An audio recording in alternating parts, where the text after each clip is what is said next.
Jeśli chodzi o energetykę, to my do dzisiaj w bardzo dużym zakresie bazujemy na tym, co zbudował Gomułka i Gierek. Główna różnica między wtedy tymi studiami wyższymi w PRL-u i studiami na Zachodzie polegało na tym, że na tym Zachodzie nauczono mnie przynajmniej dyskutować. Tak? Czy to nam się podoba, czy nie, to będziemy musieli teraz bardzo przyspieszyć transformację naszej energetyki. Nie wiem, skąd wziął się pomysł na ratowanie spółek poprzez deale z syndykami. To jest to, tak delikatnie mówiąc, suboptymalne rozwiązanie. Witajcie kochani w kolejnym odcinku, dla niektórych z Was bardzo wyczekiwanym, dla mnie oczywiście również. Przed Wami i przed nami Maciej Stańczuk, prezes Rafako. Dzień dobry Panie Macieju. Dzień dobry, witam serdecznie w nowym roku. O, witamy, dziękujemy i wzajemnie też wszystkiego dobrego. Kilka słów o Panu Macieju, którego na pewno nie trzeba wielu Wam przedstawiać, ale chciałbym zrobić taki krótki wstęp. Maciej Stańczuk oprócz swojej kariery w bankowości i energetyce pełni funkcje doradcze w organizacjach takich jak Pracodawcy RP i Lewiatan. Był członkiem wielu rad nadzorczych, w tym Budimexu, Plusbanku, Getin Nobel Banku. Jest również przewodniczącym Komisji Transformacji Energetycznej BCC oraz członkiem fundacji CASE i to naprawdę w wielkim skrócie, bo bio Pana jest bardzo imponujące i na pewno nim podzielimy się, więc będziecie mogli pod tym odcinkiem zobaczyć trochę więcej, a Pana zapraszamy do rozmowy.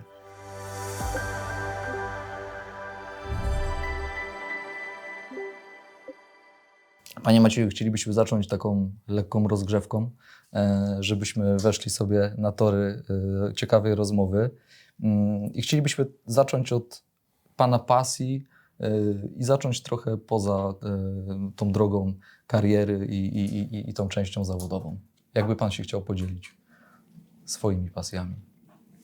Jak każdy człowiek, też mam pasję. Tych pasji trochę jest. Na większość z nich nie starcza czasu wobec tych wielu zajęć zawodowych. No ale się jakoś znajduję. Taką największą pasją, którą mam właściwie od dzieciństwa. Będąc młodym chłopakiem, to jeszcze było w czasach późnego PRL-u, to wiadomo, nie można było za granicę jeździć. Miałem kilkanaście lat, jak pierwszy raz byłem w NRD, tak? Taki kraj, który chyba mało kto pamięta, że było coś takiego. No i to tak jak wszyscy młodzi ludzie zaczytywaliśmy się w powieściach podróżniczych. No i moim marzeniem zawsze było, tutaj, ponieważ dobry byłem z geografii, tam brałem udział w jakichś olimpiadach, prawda, i zawsze to mnie pasjonowało. I ciekawił mnie ten świat, tak? Zwłaszcza, że w czasach tego późnego PRL-u, Gierka Jaruzelskiego, tak, to był taki owoc zakazany, ponieważ nie można było wyjeżdżać. Paszport był czymś, co było praktycznie nieosiągalne dla nielicznych. Zwykłego śmiertelnika, jak niektórzy może jeszcze starszej daty pamiętają. Dlatego zawsze mnie podróże zagraniczne pasjonowały. No i tak na dobrą sprawę, to dopiero za wolnej Polski można było te marzenia jakoś realizować. Ja tak realizowałem, tak? I to jest chyba moja taka największa pasja życiowa. Ona chyba do dziś została, prawda? No do dziś została. Rzeczywiście sobie tak lubię w takie miejsca jeździć, o których mało kto słyszał. To mało kto wie, że takie miejsca są na świecie. No, zawsze mnie fascynowało po prostu oglądanie takich dalekich cywilizacji. Właściwie na wszystkich kontynentach. Takim celem moim jest odwiedzenie wszystkich krajów na świecie. Jeszcze mi trochę brakuje, ale gdzieś tak chyba w 160 byłem do tej pory. I częścią dzieli się pan na swoim między innymi LinkedInie, do którego zachęcam. Tak, od czasu do czasu coś tam piszę. Też prowadzę taki blog, prawda, który się trochę różni. To nie jest to taki blog podróżniczy, prawda, i nie opisuje tych miejsc, zabytków czy plaży, których tak prawdę mówiąc nie lubię, ale no, uwielbiam mieć ciągłą interakcję z jakimiś ludźmi, którzy gdzieś tam daleko na końcu świata mieszkają i żyją zupełnie innymi problemami niż te, które mamy w Europie czy w Polsce w szczególności. Także dzięki temu nabieram absolutnego dystansu do rzeczywistości. No i dzięki temu łatwiej jest, wydaje mi się, z największych problemów wychodzić, mając właśnie tą perspektywę dużo szerszą niż powiedzmy taki przeciętny obywatel, który no, w najlepszym przypadku ma taką perspektywę bardziej europejską. A tak rozmawiając o tej perspektywie, to właśnie jakie doświadczeń Pana z bankowości, z energetyki wpłynęły na zarządzanie kryzysowe już w Rafako? Czy w ogóle w firmach? No właśnie pasjonują mnie też, zawsze mnie to pasjonowało, analiza różnych kryzysów gospodarczych na świecie. Starałem się to zawsze analizować, będąc gdzieś w jakimś kraju. No zawsze staram się też spotykać z ludźmi, którzy coś tam mają jakieś pojęcie o historii gospodarczej i pamiętają o takich rzeczach jak kryzys w Meksyku, kryzys w Azji Południowo-Wschodniej w 1997 roku. Zresztą tych historii, prawda, na mapie gospodarczej świata kryzysowych mieliśmy w ciągu ostatnich 100 lat całą masę. I wiedząc może trochę więcej o tym, jak te kryzysy się rozwijały, co się wtedy działo, jakie były przyczyny i to, co może najbardziej pasjonujące, jak te poszczególne kraje radziły sobie z wychodzeniem z tych kryzysów, no to tak trochę można te doświadczenia w jakiejś tam niewielkiej mikroskali odnieść również do tych problemów mikro, z którymi spotykam się, tak można powiedzieć, na co dzień i zajmując się troszeczkę trudniejszymi case'ami gospodarczymi. Także tak, jak najbardziej taka perspektywa jest fajna i przydatna. No fajnie, że wspomniał Pan o tych czasach PRL-u, może nie fajnie w tym kontekście, że one były fajne, bo one były raczej szare i wyjazd pewnie do NRD no raczej był kolorowy i to zderzenie nielicznych, którzy mieli okazję być za tym murem, no widzieli kontrast, którym w ogóle się im nie śniło. To było tak naprawdę odkrycie jakiejś Ameryki dla ludzi, którzy żyli i mieszkali tu, więc mi na przykład dobrze jest czytać czasami Pana wpisy, chociażby na LinkedInie z innych krajów, ze względu na to, że trochę zderza Pan i miksuje Pan czy można sobie zmiksować właśnie te różne sytuacje, które miały miejsce u nas w Polsce i wydawałoby się, że dzisiaj w Polsce jest kolorowo i pięknie. Jak się wraca z różnych krańców świata, to można powiedzieć, że żyjemy sobie tutaj całkiem nieźle, ale chyba wcale nie jest aż tak kolorowo, jakby się wydawało. Nie, dokładnie.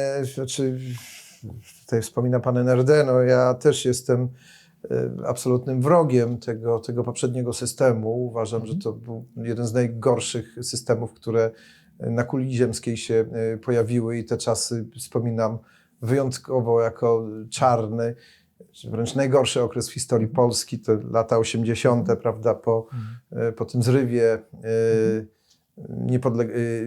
zrywie Solidarności po 81 roku. Ja wtedy studiowałem, prawda, w Polsce. To był najgorszy okres w ogóle, który mógł się przydarzyć w historii naszej, ponieważ to było całe stracone pokolenie. Mój rocznik na studiach, z wyjątkiem 1 czy 2 osób, to wszyscy wyjechali, wszyscy uciekli z tego kraju, ponieważ tutaj nie było absolutnie żadnych perspektyw. Tak?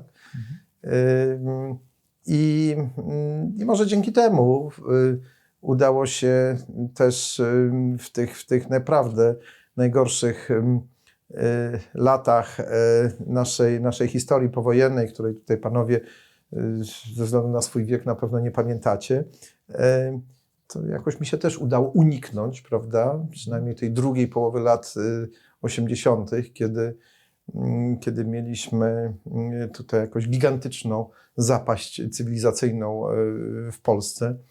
No i dopiero po tym zrywie 89 roku i no właściwie odzyskaniu niepodległości przez nasz kraj, to znowu stał się jakiś tam kraj do życia, do którego można było wrócić i ten kraj odbudowywać praktycznie rzecz biorąc od samego początku. Wolności przedsiębiorczości takiej przede wszystkim, nie? No bo ona, umówmy się, w tamtych czasach nazywana prywaciarzami, ale tak naprawdę śmiesznie to brzmi do dzisiaj, ale to zawsze jako coś złego było pokazywane, no ale dzięki wielu ludziom i dużych przedsiębiorców dzisiaj, patrzę chociażby na Fakro, firmy, które też przecież mają olbrzymią i wiedzę, i niesamowite doświadczenie, i wiele kłód pod nogi gdzieś tam kładzone. Dzisiaj firma również międzynarodowa, więc jak patrzę sobie z perspektywy tych lat, to część tych przedsiębiorstw powstawała właśnie po otwarciu, że tak powiem, rynku, czy tego wolnego i tej przedsiębiorczości, więc trochę się zmieniło, ale czy te Pana doświadczenia, wszystkie, dały, czy powodowały, że przedsięwzięcia, które Pan brał na swoje barki, czy występuje Pan w olbrzymich podmiotach, tak? Był Pan w radach nadzorczych wielu potężnych przedsiębiorstw. Dzisiaj porozmawiamy sobie oczywiście o Rafako. Nie bał się Pan podejmować takich decyzji, bo one z jednej strony mogą się okazać wielką wygraną i ktoś może Panu klaskać, a z drugiej strony może się okazać, że nie da się pewnych rzeczy uratować. I czy na koniec to był jakiś Pana cel, żeby chodzić w takie firmy? Lubi Pan ciężkie zadania?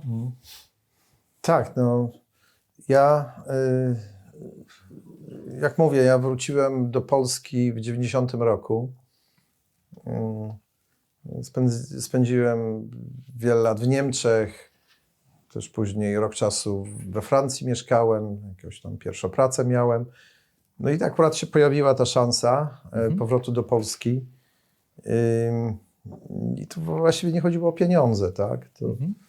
To była jakaś taka gigantyczna przygoda. Wiedziałem, znałem Polskę z jak najgorszych stron, z tych jak powiedziałem wcześniej, ciemnych lat 80. Natomiast no, pojawiła się wtedy taka grupa pasjonatów, prawda? Zresztą polityka też inaczej wyglądała niż dzisiaj. Tak jak sobie powiedzieliśmy to wcześniej. Ten kraj trzeba było zbudować. I nie to, że po wojnie, prawda, kraj był zbombardowany, tylko mam na myśli, że w Polsce nie było żadnych instytucji gospodarki rynkowej i zbudować instytucje demokratycznego państwa prawa to jest dużo trudniej niż odbudować zbombardowany dom, tak? Do tego trzeba wiedzieć, wierzyć w to, że jest to potrzebne. I taka atmosfera wtedy była, nie? No, to Polska miała rzeczywiście wyjątkowe swoje 5 minut.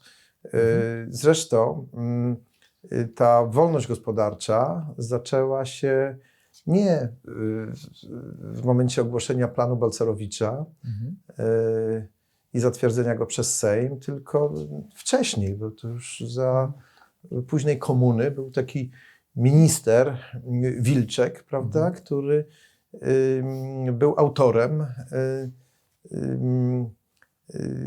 no, gigantycznej liberalizacji gospodarczej w Polsce. Wtedy można było rzeczywiście bez jakichś większych problemów zakładać firmy, I tak prawdę mówiąc, wszystko, co się wydarzyło, to było w 1988 roku, prawda? Czyli na rok przed wyborami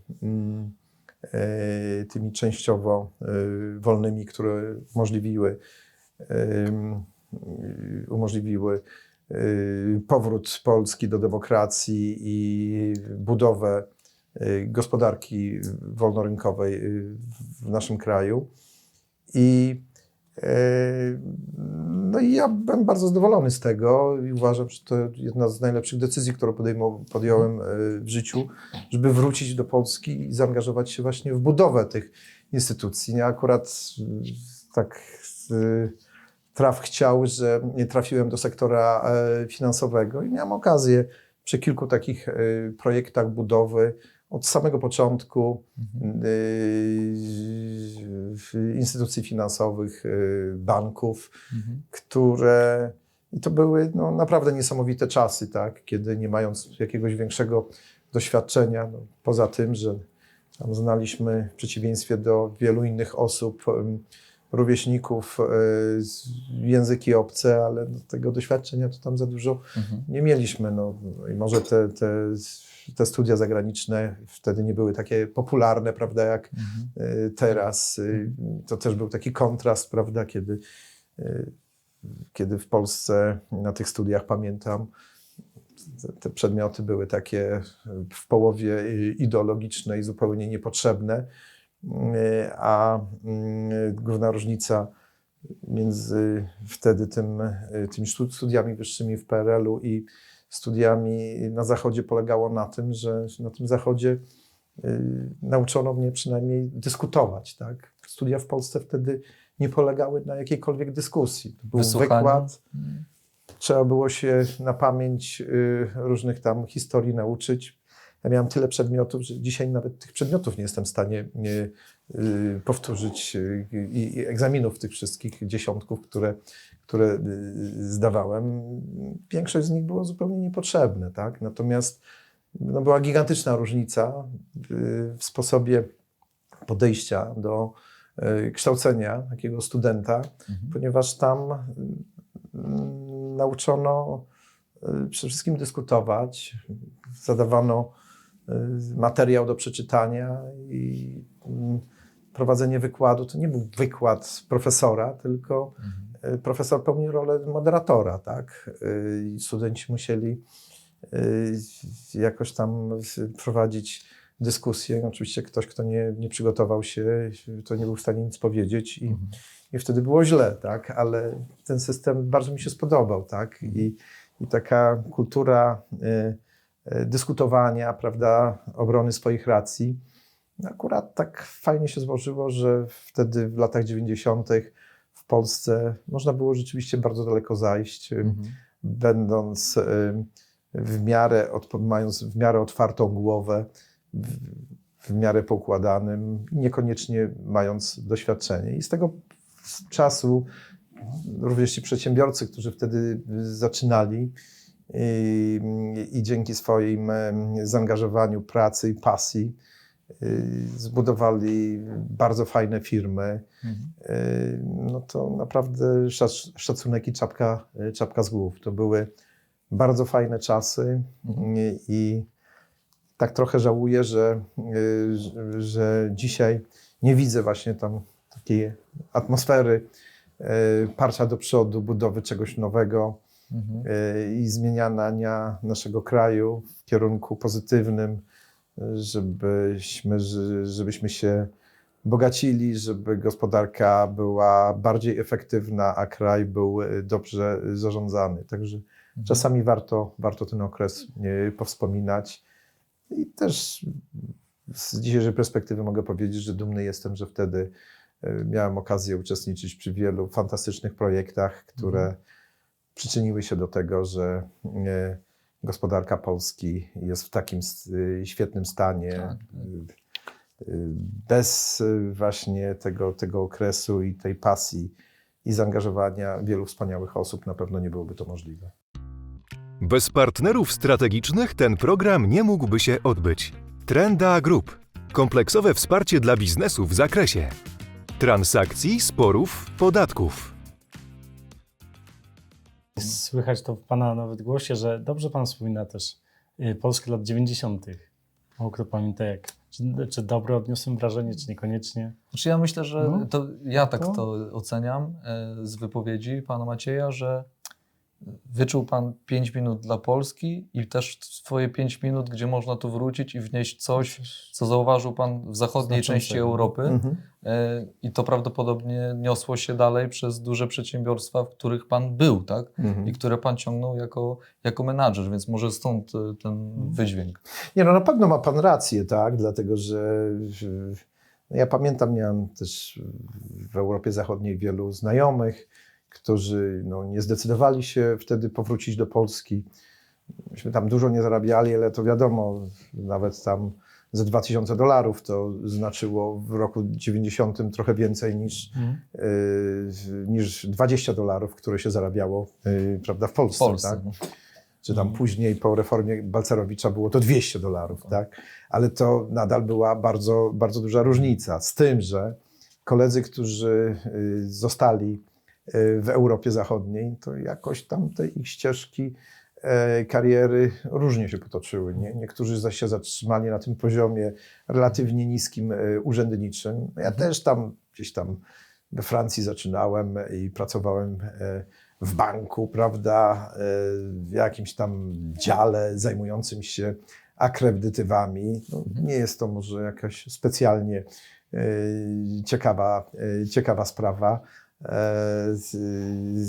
Typowa papierkowa robota i nagle po przyjeździe do Polski i pewno bym to robił przez jeszcze dłuższy okres czasu i powoli bym się tam wspinał do przodu, ale to zajęłoby wiele lat. No, po przyjeździe tutaj do Polski to ja już się zająłem praktycznie rzecz biorąc robieniem biznesplanu, o którym nie miałem większego pojęcia, prawda, instytucji finansowej, gdzie trzeba było złożyć wniosek do nadzoru bankowego o licencję bankową. Nie? Także to była zupełnie inna perspektywa. Takie rzeczy nie zdarzają się w życiu często.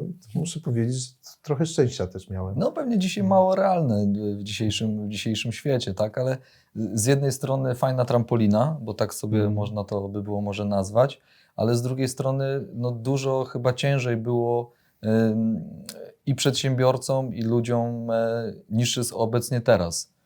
Więcej mamy wiedzy, dostępu do wszystkiego, zagranica, możemy podpatrywać międzynarodowo, więc wydaje mi się, że wtedy tych wyzwań było zdecydowanie więcej i z każdym z tych przedsiębiorców, z którymi się rozmawia z tych lat też 90., z którymi mieliśmy okazję, to każdy to powtarza, że gdyby miał tamten czas, który był właśnie trochę tą trampoliną i ten dostęp do wszystkiego, co mamy dzisiaj, to naprawdę można by było góry przenosić, no ale no było jak było. Podpisuję się absolutnie w 100% pod tym. No właśnie. Chciałbym, żebyśmy poszli w kierunku Rafako, bo to jest Jak temat... musimy. Tak, temat kalibru ciężkiego. I chcielibyśmy zapytać, co było największą przeszkodą? Bo to jest część pytań, które też będziemy zadawali. To są pytania naszych widzów, którzy byli zainteresowani spotkaniem z Panem i posłuchaniem. Dlatego, że no, podmiot bardzo duży, no, z naszego punktu widzenia bardzo istotny na mapie naszego kraju. I co było przeszkodą w ratowaniu Rafako, pomimo tego, że ten plan opracowania planu restrukturyzacji i no, pozytywne rozmowy z wierzycielami też były, więc co stało na przeszkodzie, żeby ten podmiot utrzymał się i dalej był no, dobrze funkcjonował na rynku? No dokładnie, tak. Jest to, czy była to no, dosyć ciekawa firma o bardzo dużych tradycjach, ponieważ firma istniała aż od 1949 roku. Tak?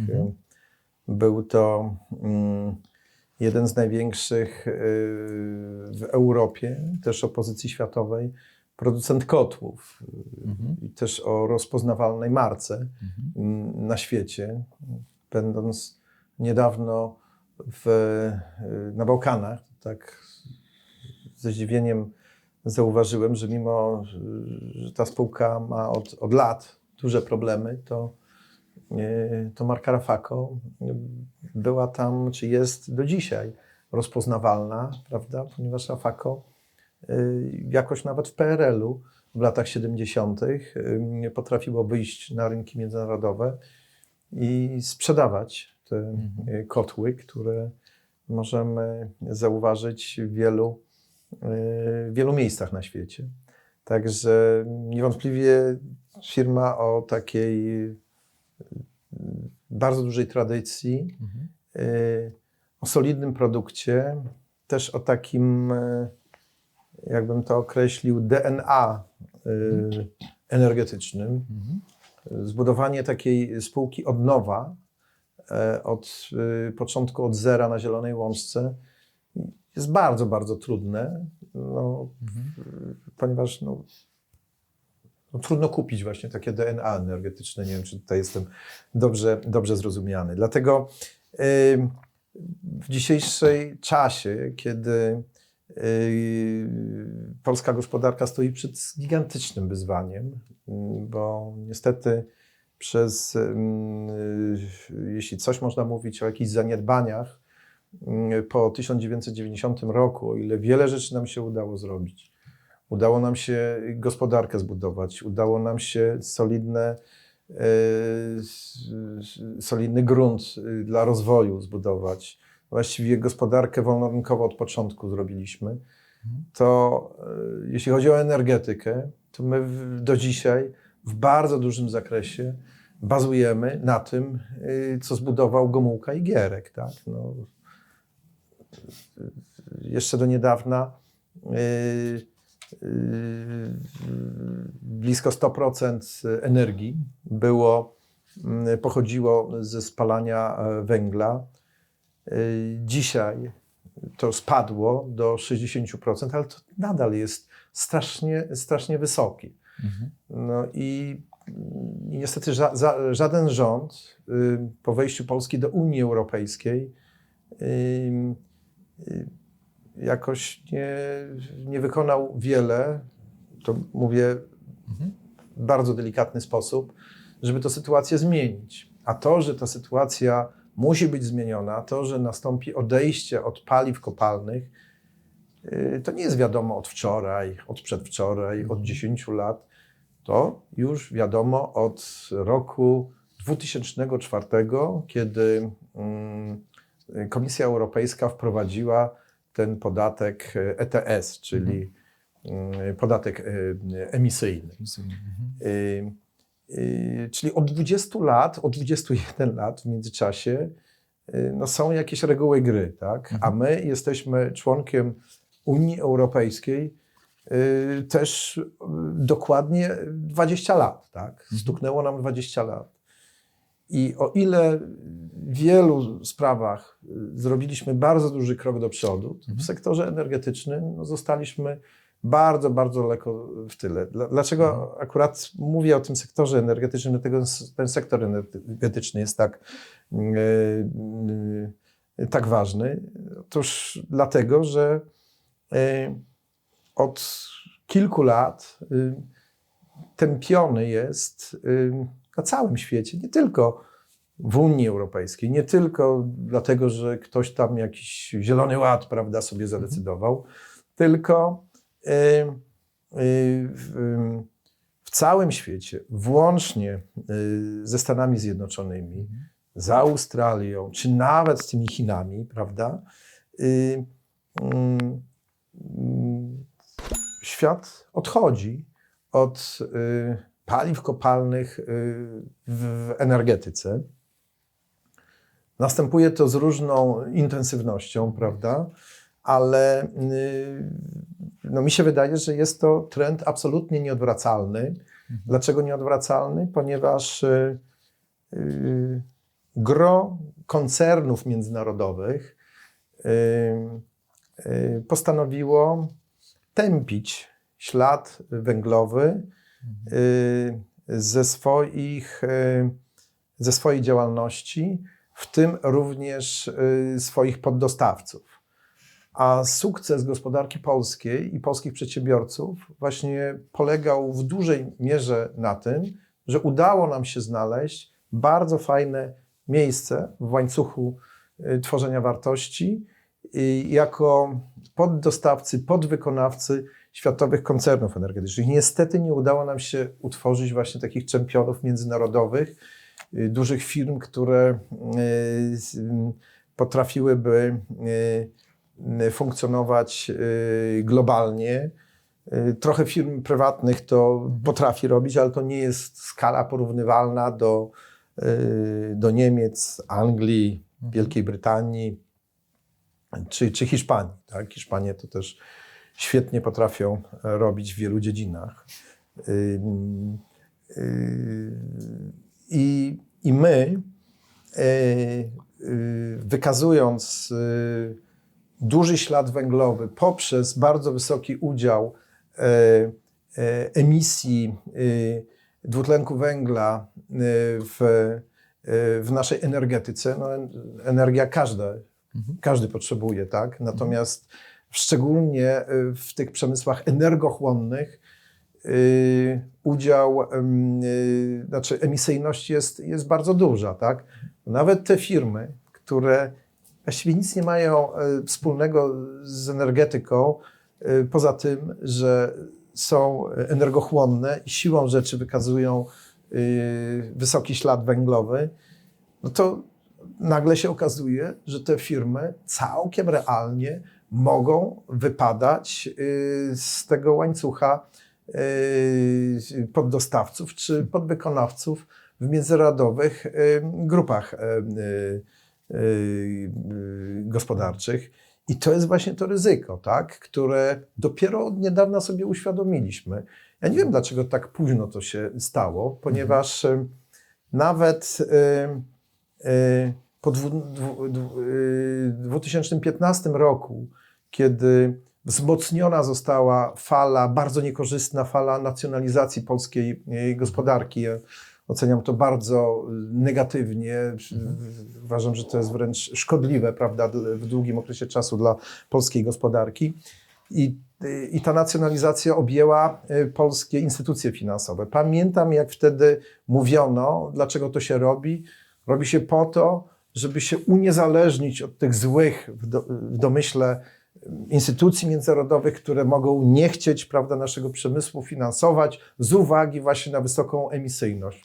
I co się stało?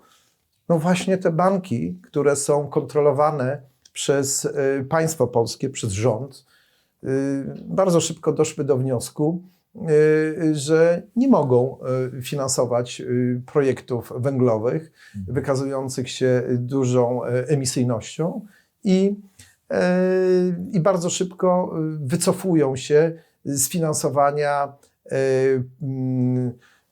projektów wykazujących się wysokim wskaźnikiem emisyjności. Do tego doszedł jeszcze ESG. Dlaczego banki tak robią? No z prostej przyczyny. No, banki się też refinansują emisjami swoich obligacji wśród inwestorów międzynarodowych. Inwestorzy międzynarodowi nie kupują, to jest fakt obiektywny, tak? Nie kupują takich obligacji, jeśli ktoś w swojej polityce finansuje projekty węglowe na przykład, nie? No i to, co właściwie wydawało się oczywistą oczywistością kilkanaście lat temu, no jakoś nie doszło do świadomości naszych polityków. I politycy, nie tylko zresztą od 2015 roku, ale wcześniej tak samo, tak? Żaden z takich pomysłów odejścia, prawda, od węgla w energetyce nie był realizowany. No. Pierwszy rząd Donalda Tuska, Tusk mówił, nie, i chciał elektrownię atomową zbudować, co było bardzo fajne, tak, i świetnym pomysłem. I ta elektrownia miała być zbudowana w 2020 roku, tak. Dzisiaj mamy 2025 rok i elektrownia atomowa pierwsza, jak będzie zbudowana w jakimś roku 2038 przed 40 rokiem, to będzie to gigantyczny sukces. Tak? Także takie mamy gigantyczne zapóźnienia. I co to oznacza? Bo pytanie było o Rafako, nie zapomniałem. Nie, spokojnie. No, oznacza to, że czy to nam się podoba, czy nie, to będziemy musieli teraz bardzo przyspieszyć transformację naszej energetyki, ponieważ jeśli tego nie zrobimy, no będzie to miało gigantycznie negatywny wpływ na konkurencyjność polskich podmiotów gospodarczych. Wiele z nich albo będzie się musiało wynosić z Polski, albo będzie bankrutować. Tak? I w takiej sytuacji, i tu przechodzę do Rafako, firma o takiej tradycji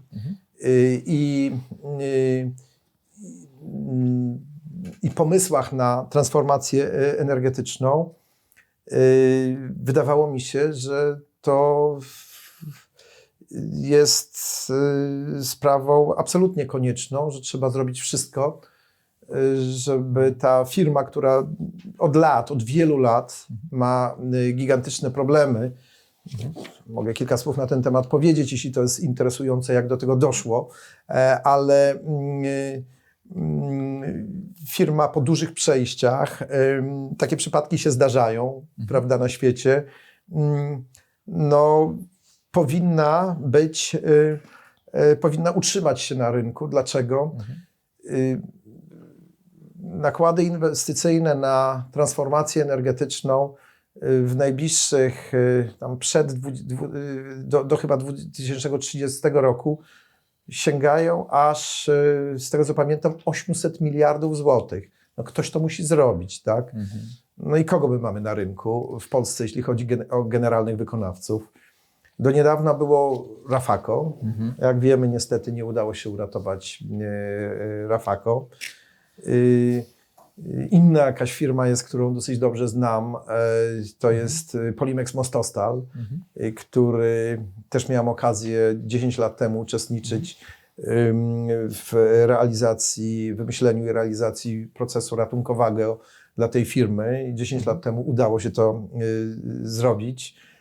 Firma przeżyła, dalej istnieje. Dzisiaj jakieś tam problemy ma, ale trzymam kciuki, że pokona te problemy i dalej będzie funkcjonowała.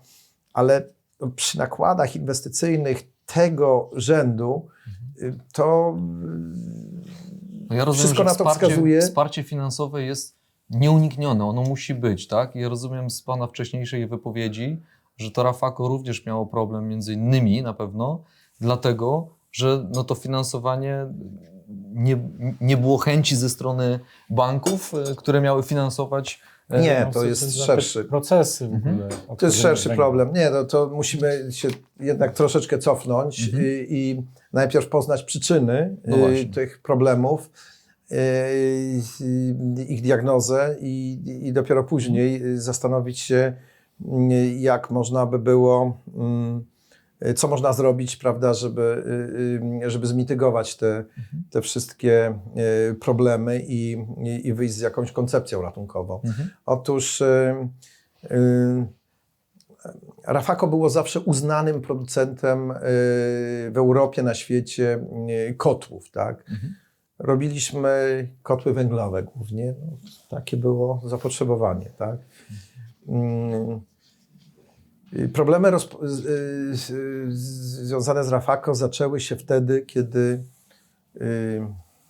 spółka została przejęta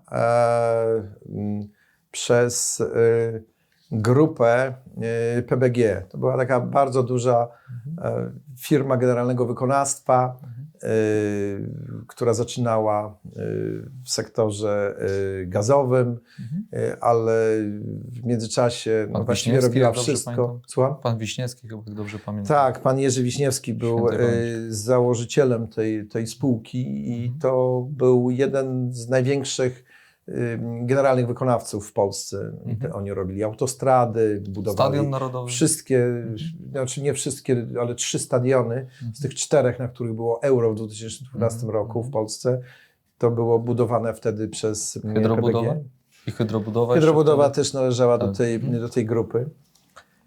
No i co ja na ten temat mogę powiedzieć? No, trochę mogę powiedzieć, bo też zdarzyło mi się być w końcówce tego PBG już po zatwierdzeniu układu z wierzycielami w Radzie Nadzorczej. No to jedyne, co mogę stwierdzić, to to, że no nie była to dobrze zarządzana grupa. Była tak trochę wolontarystycznie przez jednego człowieka prowadzona, który no trochę się pogubił, tak? Można jednoosobowo zarządzać zakładem rzemieślniczym.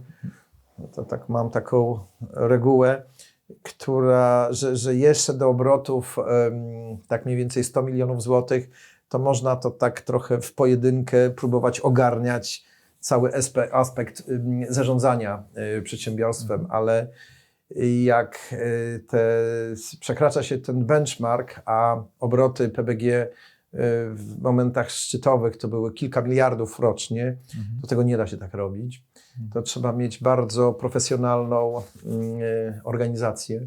Zresztą dokładnie to samo wcześniej widziałem w Polimexie, w Mostostalu. Tam te problemy też wynikały właśnie z takiego podejścia,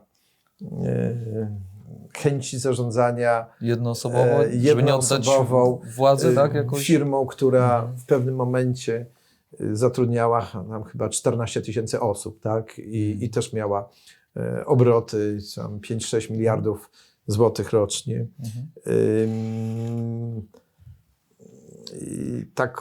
I to, czego możemy się... Generalne wykonawstwo generalnie jest bardzo skomplikowanym biznesem. Tu trzeba mieć bardzo solidny controlling kontraktowy. Trzeba bardzo sumiennie zarządzać projektami. Trzeba mieć bardzo dobre i profesjonalne działy zarządzania roszczeniami, prawda? To nie tylko o to chodzi. Kiedyś ktoś mnie nauczył, prawda, będąc właśnie w Radzie Nadzorczej Budimexu, że tu nie chodzi tylko o to, co polscy inżynierowie bardzo dobrze potrafią zrobić, nie? Zbudować most, prawda, żeby się ten most nie zawalił, nie? Nie, to nie o to chodzi. Oczywiście chodzi o to, żeby się ten most nie zawalił, ale oprócz tego, żeby się nie zawalił, to na tym moście trzeba zarobić, tak, a nie stracić. Dlatego trzeba mieć cały system zarządzania sprawozdawczości, żeby jeśli grozi mi, nie wiem, poniesienie strat, no to szybko się lampka musi czerwona zapalić i trzeba wymyśleć rzeczy, które spowodują, żeby odwrócić tę stratę i żeby mimo wszystko zarobić. W różny sposób, nie? No, Outsourcując, prawda, absolutnie. dzieląc się ryzykami z kimś innym, prawda, robić jakieś dodatkowe oszczędności, ale oczywiście zawsze z tyłu głowy trzeba mieć, żeby zbudować ten most w taki sposób, żeby on się nie zawalił. Tak? No, rozpędzonego dużego okrętu nie da się od razu zawrócić. No dokładnie. I to wymaga bardzo dużej skali profesjonalizmu, nie? Jak miałem okazję obserwować przez kilka lat Budimex, to właśnie hiszpański właściciel tej firmy wprowadził właśnie tego rodzaju zasady i spółka Budimex, to tradycyjna spółka od wielu lat funkcjonująca, prawda, na rynku polskim, tylko że zanim Hiszpanie weszli do tej spółki, jakoś dziwnym trafem ten Budimex nie zarabiał. Nie? To zawsze było tam 0 plus, 0 minus. Ledwo Hiszpanie weszli, przecież oni tam niczego wielkiego nie zrobili, nie? Tylko wprowadzili właśnie te rzeczy, o których mówiłem. Nie? I od razu stała się to na lata najbardziej rentowna spółka polska, nie? Funkcjonująca na rynku polskim. I właściwie to wszystko trzeba było replikować, tak? Jeśli chcemy... W czym jest problem, niech pan powie? W tych Problem polegał na tym, i na czym polegał teraz problem. PBG w pewnym momencie kupiło Rafaco w porządku. No, poza tym, że kupiło na górce, tak? I musiało bardzo dużo zapłacić za Rafako. Finansowało to z długu, prawda? No, ten dług, jak wiadomo, trzeba było spłacać. No i, no i ponieważ Rafako, i później Rafako weszło bardzo szybko w bardzo duże projekty. Projekty, których nigdy nie robiło, tak? W takiej skali. No i między innymi pojawił się, bo to zrobienie kotła to jest co innego, a bawienie się w generalne wykonawstwo to jest trochę inny biznes, nie? Dlatego jest to fajne połączenie, tak? Bo zrobienie spółki, która jest spółką technologiczną, Rafako tym się różni od innych generalnych wykonawców, że to jest spółka technologiczna, nie? Jest to bardzo dobrze, ponieważ spółki technologiczne, to marże są zupełnie na innym poziomie, prawda, niż generalnego wykonawcy, nie? Który zarabia tam, nie wiem, 7, 8, 9, 10%, ale to jest takie one digit, tak? Natomiast spółki technologiczne to mają marże, prawda, w zupełnie innym przedziale, tak? Natomiast połączenie spółki technologicznej z generalnym wykonawstwem, no był taki trend, że miało to sens. No. Później się to zmieniło, prawda, i nawet takie spółki, które bawiły się w generalne wykonawstwo, no, wyrzuciło, prawda, te ryzyka, spółki technologiczne wyrzuciły ryzyka generalnego wykonawcy i skupiły się tylko i wyłącznie na tej części technologicznej, nie? Natomiast Rafako akurat w tym momencie, kiedy te duże koncerny międzynarodowe raczej niechętnie patrzyły na ryzyko generalnego wykonawstwa, to poszło w przeciwnym kierunku, tak? No i jak to zwykle bywa, no, organizacja była, nie poszła i nie sprofesjonalizowała się tak dalece jak wykonawstwo. I tam nie chodziło do żadnych katastrof budowlanych. Te drogi były budowlane. Stadiony, jak widzimy po Stadionie Narodowym w Warszawie, mają się dobrze. Tam się nic jakiegoś wielkiego nie dzieje. Jesteśmy z tego stadionu dumni i tak dalej. No szkoda tylko, że generalny wykonawca, wtedy to było PBG, zbankrutował, tak? Dzięki temu, że tam poniósł jakąś stratę chyba z 500 miliarda, prawda, na tym projekcie, nie? No, wchodząc w takie rzeczy, to trzeba mieć trochę inny kaliber ludzi, tak? I niestety tego przygotowania, tego profesjonalizmu zabrakło, tak? Czyli innymi słowy, Rafako po przejęciu, prawda, przez PBG weszło na teren bardzo lukratywny, ale wymagający dużej profesjonalizacji funkcjonowania. I to niestety nie poszło w parze, tak? To była jedna przyczyna. Druga, zupełne przeskalowanie swoich możliwości. No, na przykład Rafako uzyskało ten kontrakt znany na tym bloku 910 MW w Jaworznie, tak? Jaworzno 3 dla Taurona, które budowało.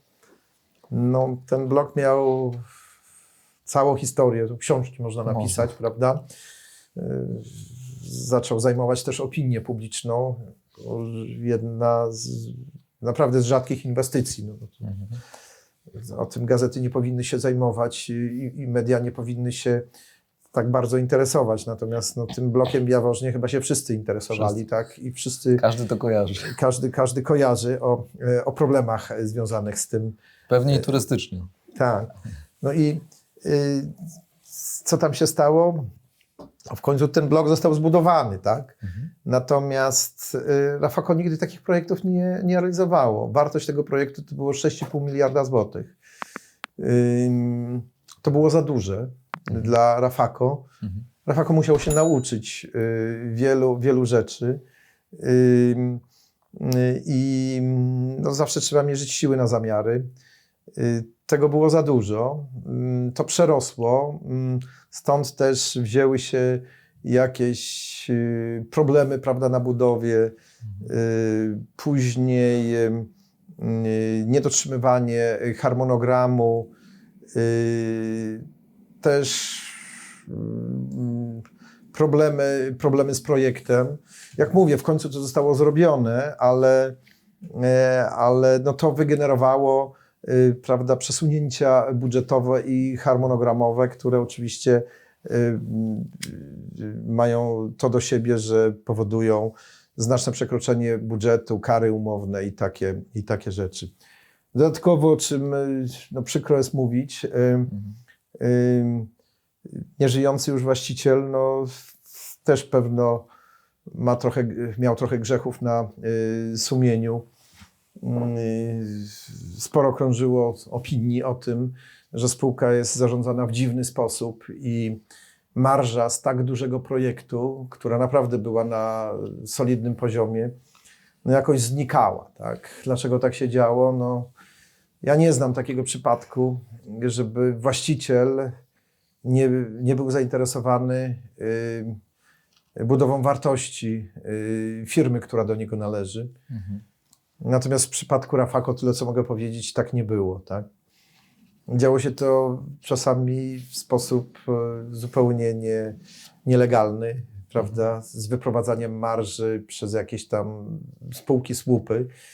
No to wie pan, jak marża ginie, no to w pewnym momencie zaczyna brakować płynności na projektach.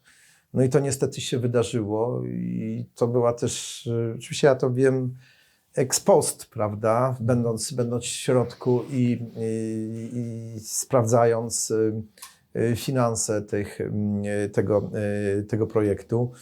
Natomiast no, będąc na zewnątrz, czy nawet będąc instytucją finansową, która finansuje taki projekt, to są praktycznie rzeczy nie do znalezienia. No, akurat mam ten jakiś luksus, że byłem zarówno po stronie instytucji finansowych i finansowałem projekty infrastrukturalne, ale później tak los chciał, zmieniłem punkt widzenia i siedzenia i znalazłem się po tej drugiej stronie. Tak?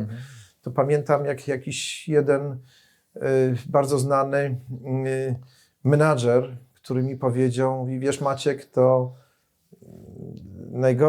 największym wyzwaniem to jest znalezienie 1 000 000 złotych pierwszego kredytu, tak? Bo ktoś ci musi uwierzyć i najtrudniej takiego gościa jak ty przekonasz. Ale dlatego dążyłem do tego, żeby mieć jak największe zadłużenie i zbudowałem grupę kapitałową. No i rzeczywiście tam skupowałem mydło i powidło i w pewnym momencie mój dług przekroczył 1 000 000 000 złotych, tak?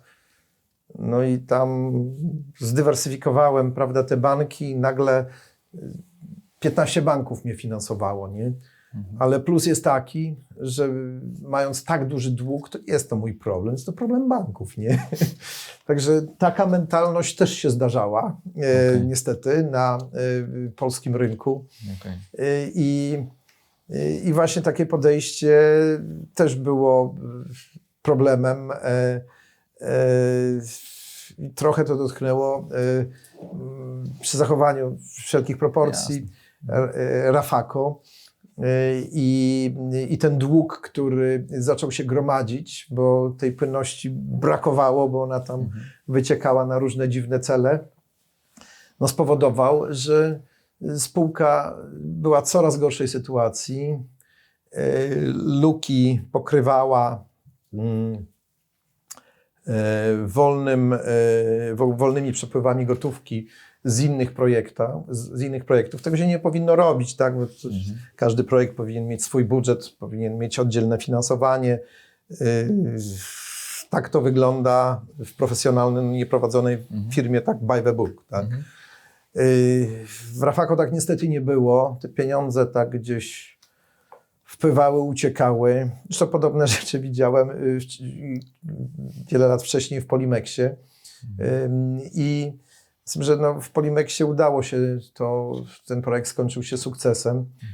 No boleję nad tym, że w Rafako nie udało nam się tej spółki uratować, bo mimo tych praktyk, które były przez poprzednie władze no, w jakiś sposób i tolerowane, i praktykowane, ta spółka z tych powodów, które powiedziałem na początku, powinna być uratowana.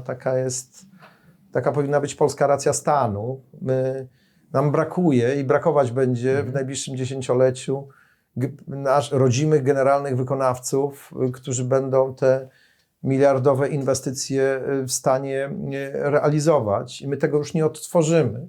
Dlatego jeśli będziemy chcieli te projekty zrealizować, no to będziemy musieli niestety posiłkować się generalnymi wykonawcami pochodzącymi często z bardzo egzotycznych krajów. Tak? Uczestniczyłem niedawno w takiej dyskusji w polskim Sejmie z udziałem polskich koncernów energetycznych, ale też prywatnych firm funkcjonujących w energetyce.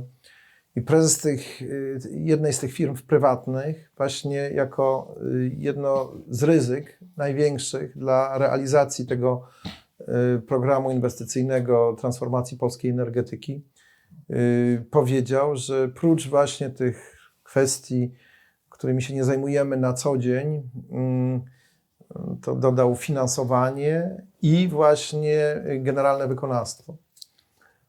Że nie mamy po prostu firm, które byłyby w stanie udźwignąć tego rodzaju projekty. Oczywiście, tak jak w życiu, nie jesteśmy w próżni. Tak? Takie firmy, nie mam wątpliwości, albo przyjdą do Polski, albo je zbudujemy w Polsce.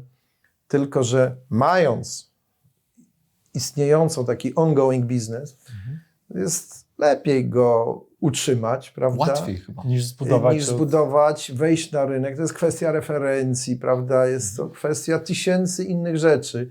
Zbudowanie takiej firmy, to się nie dzieje z dnia na dzień. To trzeba mieć bardzo dużą kołdrę kapitałową i jest to trudny, ryzykowny, aczkolwiek coś, co może być bardzo lukratywnym biznesem. Niektórym się to udało zrobić, tak? Znam kraje w Europie, prawda, gdzie takich firm, które urosły na kontraktach, realizacji kontraktów finansowanych przez środki unijne, masę, tak? Także nie jest to mission impossible, jest to jak najbardziej możliwe, prawda? Tylko będzie to rozłożone w czasie, a my niestety tego czasu nie mamy, prawda? Bo musimy dekarbonizować naszą energetykę, musimy coś zrobić też szybko z ciepłownictwem, mówimy o energetyce, ale jeszcze mamy kolejny cały blok znajduje się w jeszcze gorszej sytuacji od energetyki, którą jest ciepłownictwo, ponieważ nasze ciepłownictwo dzisiaj w 90% oparte jest na węglu, a będzie objęte tym podatkiem emisyjnym ETS2, tak? To jeśli się nic nie zmieni, to cena ciepła, które płacimy za ogrzewanie naszych mieszkań, w sposób gigantyczny wzrośnie do góry, tak? I tutaj mówiąc o Rafako, bo było pytanie o Rafako, no Rafako jest taką spółką, która wszystkie te rzeczy potrafi robić, tak? Również projekty w ciepłownictwie, mamy własne technologie, czy mieliśmy własne technologie dotyczące projektów termicznego, tego spalania odpadów, przetwarzania odpadów. Także tutaj ten cały szereg potencjalnych możliwości Rafako był po prostu przeogromny. Jakiś czas temu też Rafako zainteresowani byli niektórzy inwestorzy, którzy widzieli tą spółkę naszą jako istotny element budowania lokalnego, polskiego łańcucha wartości przy realizacji projektów jądrowych. Tak? czy to tego dużego atomu, czy tych małych SMR-ów to się nazywają, czyli takie małe modułowe reaktory jądrowe. Bardzo, bardzo ciekawy projekt, gdzie Polska rzeczywiście ma wyjątkową szansę należeć do pionierów światowych. Także takie perspektywy leżały na stole. Myśmy nawet rozpoczęli proces certyfikacji tych różnych dopuszczeń, bo akurat energetyka jądrowa charakteryzuje się tym, że ze względów tam bezpieczeństwa trzeba, jeśli się chce nawet śrubkę dostarczyć, prawda, do projektów jądrowych, to trzeba przejść przez dosyć taki skomplikowany i żmudny proces certyfikacji. Także to była kolejna jakaś potencjalna możliwość, żeby Rafako akurat znalazło się w tym biznesie. Także tych możliwych, potencjalnych użycia, prawda, kompetencji tej grupy w naszej sytuacji, nawet nie wychodząc za granicę, to była bardzo, bardzo duża i szeroka gama. I teraz tak, ponieważ Rafako już wiele lat temu, tak mniej więcej 5-6 lat temu, zaczęło tracić płynność finansową i ta luka finansowa zwiększała się,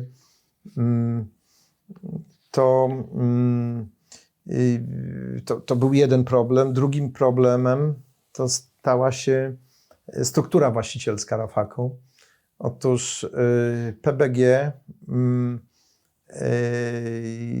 jak zbankrutowało, to akcje Rafako były zabezpieczone zastawem na rzecz obligatariuszy PBG.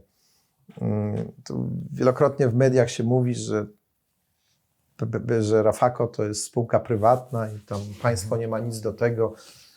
Upadłości się zdarzają, bo są immanentną częścią gospodarki rynkowej.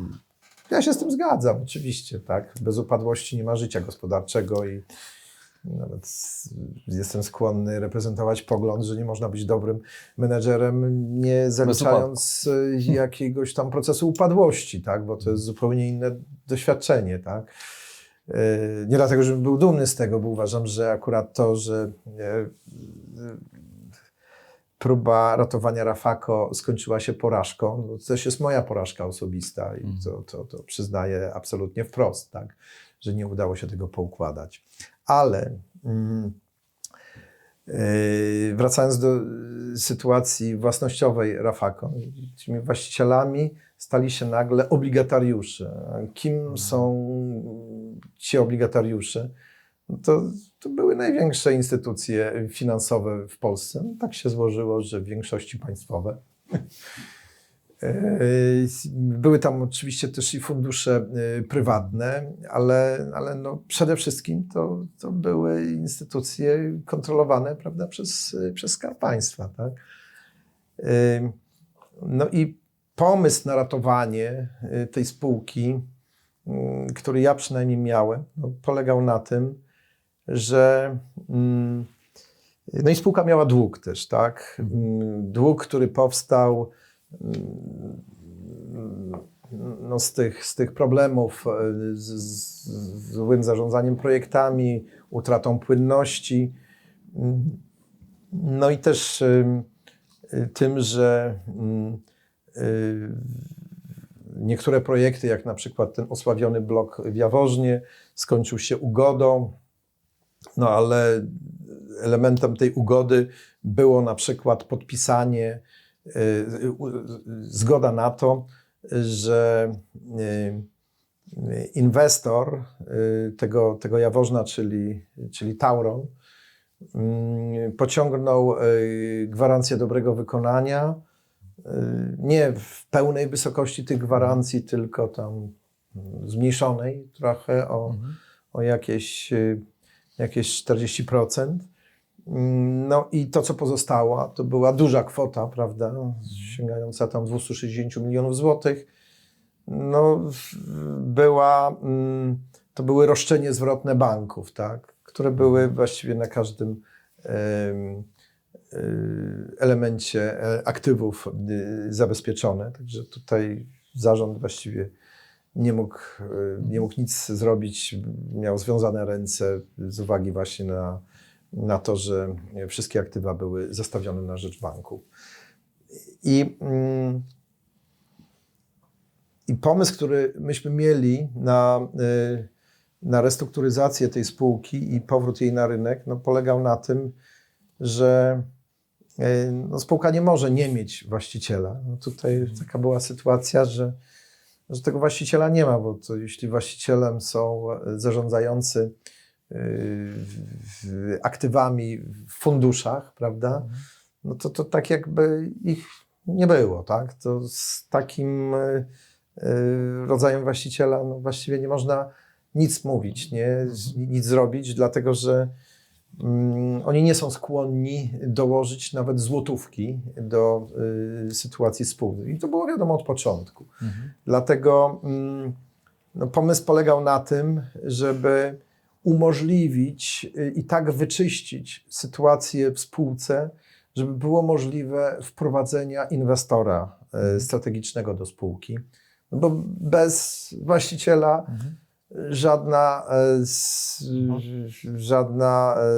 żaden podmiot gospodarczy nie jest w stanie funkcjonować. Tak? No i dążyliśmy do tego, żeby umożliwić właśnie wyczyścić sytuację w taki sposób, żeby można było wprowadzić inwestora do tej spółki.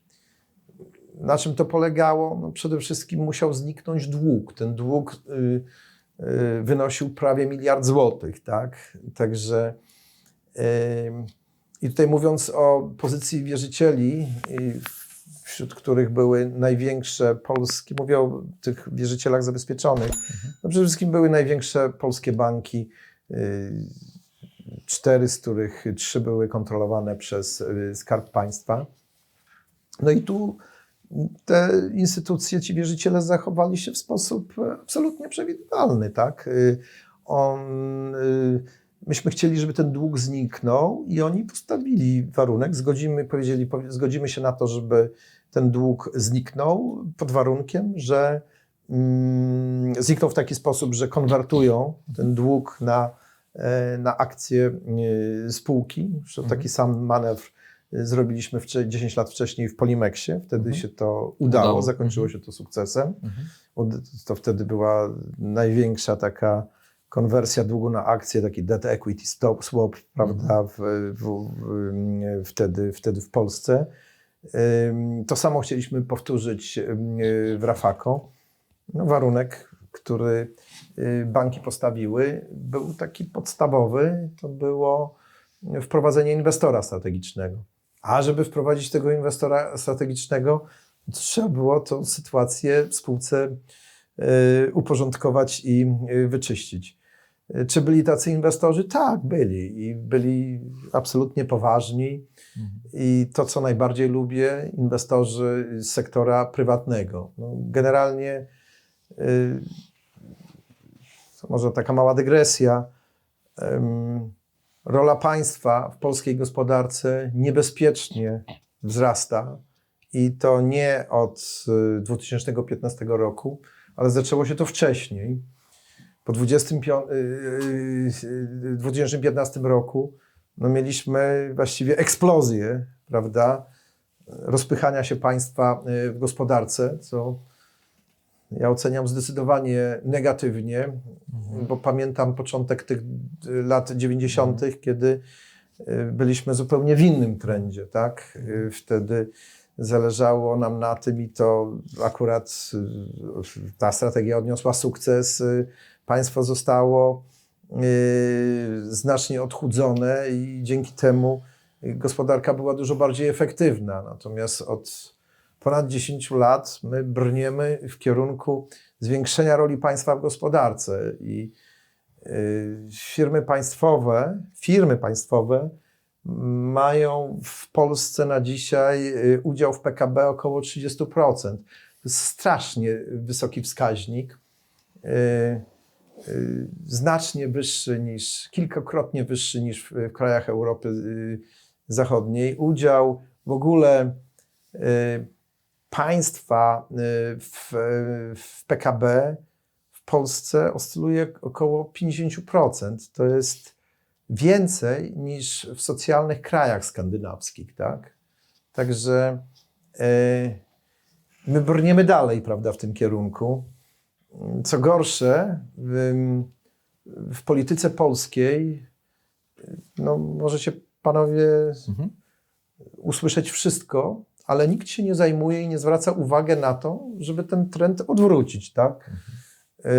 Czy państwo jest dobrym zarządzającym i potrafi budować efektywnie i realizować projekty inwestycyjne? Nie.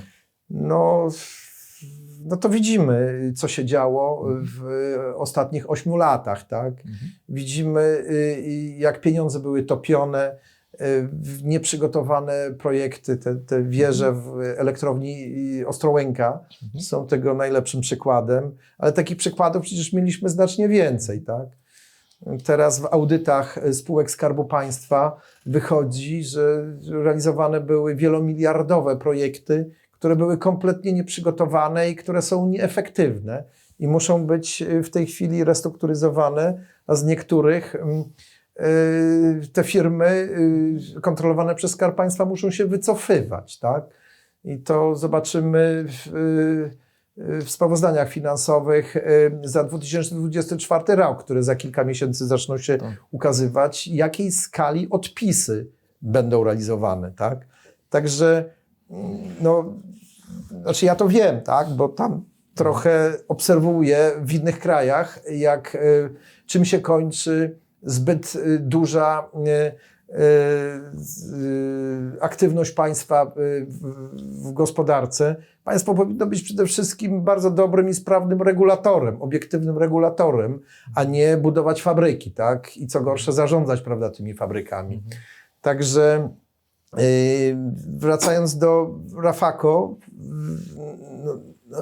uważałem, że Rafako przede wszystkim powinno mieć właściciela z sektora prywatnego, który będzie normalnie, profesjonalnie zarządzał tą spółkę i budował jej wartość. Oczywiście czasami zdarzają się, na tym gospodarka rynkowa polega, wtopy i nie wszystko się udaje, czego Rafako też, firma prywatna, była najlepszym przykładem, ale generalnie rzecz biorąc, jeśli przyjrzymy się statystykom, to nie znam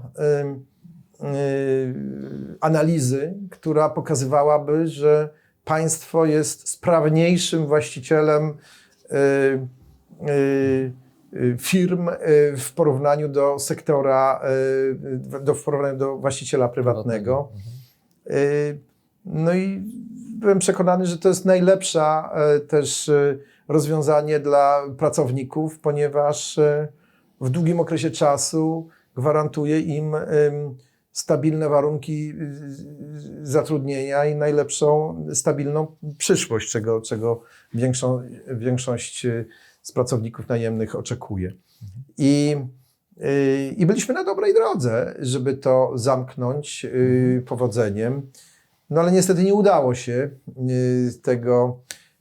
tego osiągnąć, porozumienia. Dlaczego tak się stało? Czego zabrakło? Czego zabrakło? I co było problemem? Tak jednym słowem, jeśli mogę powiedzieć, to głównym problemem była polityka. Straszne. No co, bo przeszliśmy przez, bardzo myślę chronologicznie, przez całość i polityka i rozumiem, że banki i później finansowanie, czyli jeśli Skarb Państwa, tak to rozumiem, jeśli Skarb Państwa wspomógłby Rafako no to mając ten plan na stole, który przygotowaliście, była szansa, że po wprowadzeniu czy po uzyskaniu tego finansowania była szansa na to, żeby to Rafako dalej funkcjonowało i było zyskownym biznesem dalej. Nie. Nie oczekiwaliśmy od Skarbu Państwa żadnego wspomożenia. Skarb Państwa już wspomógł Rafako, ponieważ uruchomiona została 2 czy 3 lata temu pomoc publiczna w wysokości 100 milionów. Tylko, że zamiast ta pomoc publiczna, ona powinna być powiązana z wprowadzeniem inwestora strategicznego do spółki i od tego uzależniona. I w decyzji Komisji Europejskiej, w decyzji notyfikacyjnej Komisji Europejskiej nawet był taki warunek, ale on nie był tak specjalnie ostro powiedziany, tylko powiedzmy tak życzeniowo. Natomiast gdyby to ostro zostało wpisane, że pomoc będzie uruchomiona, ale warunkiem uruchomienia, prawda, tych 100 milionów będzie wprowadzenie, zamknięcie transakcji, wprowadzenia inwestora strategicznego, to pewno by się to udało. No chciałem właśnie, żeby to jasno wybrzmiało, tak? Bo są różne słuchy, są różne informacje na ten temat i znowu przechodzimy krok dalej. Czyli tak naprawdę ten inwestor był zainteresowany, no i na koniec dlaczego się to rozjechało? Przecież wszyscy byśmy zyskali. No ja mogę tylko tyle powiedzieć, że jako zarząd przedstawiliśmy, że to co ja mówię, to są wszystko informacje publiczne, tak? Tak. Ponieważ Można te aktualności przeczytać. były komunikaty. Jesteśmy ostatecznie spółką giełdową i tu musimy się tego trzymać, tak? Natomiast myśmy mieli jako zarząd plan uporządkowania sytuacji tak, w takim stopniu, żeby umożliwić transakcję inwestorską. Ten plan był prezentowany w stronie publicznej, nawet z konkretnymi inwestorami. Natomiast no, ten plan nie został zaakceptowany. A jak panom mówiłem, plan musiałby być zaakceptowany przez głównych wierzycieli spółki, którym były podmioty, czy są nadal podmioty publiczne, podmioty kontrolowane przez Skarb Państwa, które postawiły warunek taki, że no, musi się znaleźć ten inwestor. No to jak zdajecie sobie panowie sprawę, no, żaden inwestor prywatny nie wejdzie do takiej spółki, która funkcjonuje przede wszystkim na rynku zdominowanym przez spółki Skarbu Państwa, tylko chce się ułożyć, prawda, z tą stroną publiczną, tak? No i złożona została taka propozycja uporządkowania spraw spółki bez składania wniosku o upadłość, tylko miało polegać na tym, że dotychczasowy układ z wierzycielami miał być uchylony i zawarty nowy układ i wierzyciele mieli być spłaceni do wartości likwidacyjnej majątku. Uważam, że to było bardzo fair, ponieważ alternatywą tą, która w tej chwili jest realizowana, jest upadłość prawda, spółki. Można to było zrobić szybciej, prawda, i wierzyciele uzyskaliby to, co w postępowaniu upadłościowym, tylko uzyskaliby dużo szybciej, a nie za tam 5, 6 czy ile lat będzie trwała upadłość spółki. I wtedy no, byłoby to coś, co jest opłacalne dla wszystkiego, dla wszystkich, nie? Ale no, ten plan musiał być no, przynajmniej przyjęty do wiadomości. Jak się panowie domyślacie, nie był. Bo tak... Także to była jedna sprawa, która nas... Ale wierzyliśmy, znaczy nie, inaczej powiem. Było jeszcze inaczej, mimo że to kilka miesięcy temu, to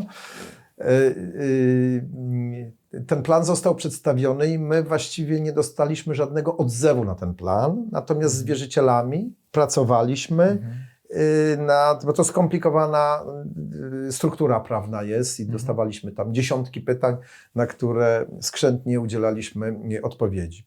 No i wtedy znaleźliśmy się we wrześniu zeszłego roku, gdzie zupełnie nieoczekiwanie inny podmiot kontrolowany przez Skarb Państwa, czyli spółka córka, 100% spółka córka JSW o nazwie JSW Cox, no, nagle wypowiedziała nam kontrakt, prawda, który Rafako realizowało, no, tam z pewnymi opóźnieniami, ale w momencie, kiedy kontrakt został wypowiadany, to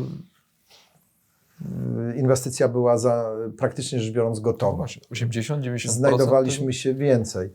W 97-98% to było gotowe i znajdowaliśmy się w fazie rozruchu. No ja, panowie, trochę jestem, prawda, w tym biznesie, ale o takich rzeczach po prostu nie słyszałem. Nie wypowiada się kontraktu, który jest praktycznie gotowy. To było dla mnie zupełnie niezrozumiałe, wręcz działanie na szkodę swojej własnej spółki. Nie mówię o Rafako, tutaj los Rafako, oczywiście inwestor nie musi się przejmować, tak, ale takich rzeczy się po prostu nie robi, bo z czym to się wiąże? Wyrzucenie Rafako z tej inwestycji spowoduje, ten projekt mógł się w połowie listopada zakończyć i takie były nasze plany. I to było raczej niezagrożone, tak? Z tego, co obserwowałem, a byłem bliski tego projektu, bo to był najważniejszy projekt. Staraliśmy się rzeczywiście dbać o to i uczestniczyłem też osobiście w dziesiątkach spotkań, również z managementem tej spółki. Nic takiego nie zapowiadało.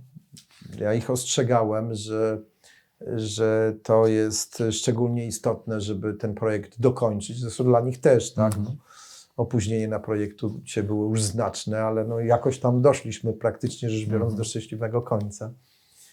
No i takie rzeczy się po prostu nie robi, bo wyrzucenie generalnego wykonawcy przy prawie gotowym projekcie to powoduje zupełnie rozwalenie budżetu, rozwalenie harmonogramu. Każde wydłużenie harmonogramu to są dziesiątki milionów złotych.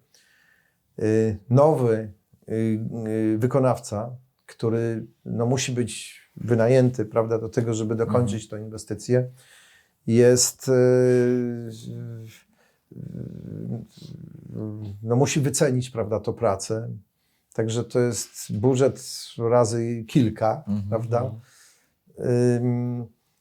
I mieliśmy nawet na polskim rynku przykłady, żeby takich rzeczy nie robić. No tutaj taki znany na rynku jest przykład w Stalowej Woli, podobnej instalacji, gdzie wyrzucony został generalny wykonawca, przy projekcie, który był w 80%, ponad 80% gotowy.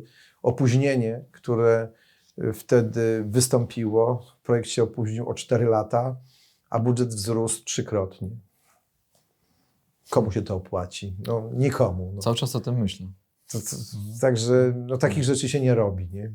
Zwłaszcza, że jak już chcieli dowalić Rafako, to projekt powinien być zakończony, oddany do użytku, a i tak mogli wtedy pociągnąć gwarancje kontraktowe. Ale mieć skończony kontrakt. Ale mieć skończony kontrakt i zakończony, jeśli chodziło tylko o pieniądze. Dlatego, ponieważ tego nie zrobili, to raczej wniosek jest prosty, tak? Chodziło nie tylko o pieniądze, ale o zakończenie funkcjonowania Rafako, ponieważ zarząd tej spółki był w pełni świadomy, ponieważ ja im kilka razy o tym mówiłem, że jeśli coś takiego by zrobili, to spowoduje złożenie wniosku o upadłość. No i jesteśmy. pewno dlatego, że im to powiedziałem, to zrobili, tak? I spółka, i nie pozostało nam nic innego wtedy, jak złożenie wniosku o upadłość. Dlaczego tak się spółka kontrolowana przez Skarb Państwa zachowała? Jest to absolutnie niezrozumiałe, jest to wręcz karygodne i no i dziwię się, że to do tej pory nie zostały z tego faktu wyciągnięte jakieś konsekwencje. To jest po prostu wbrew regułom sztuki. Tak się po prostu nie powinno robić.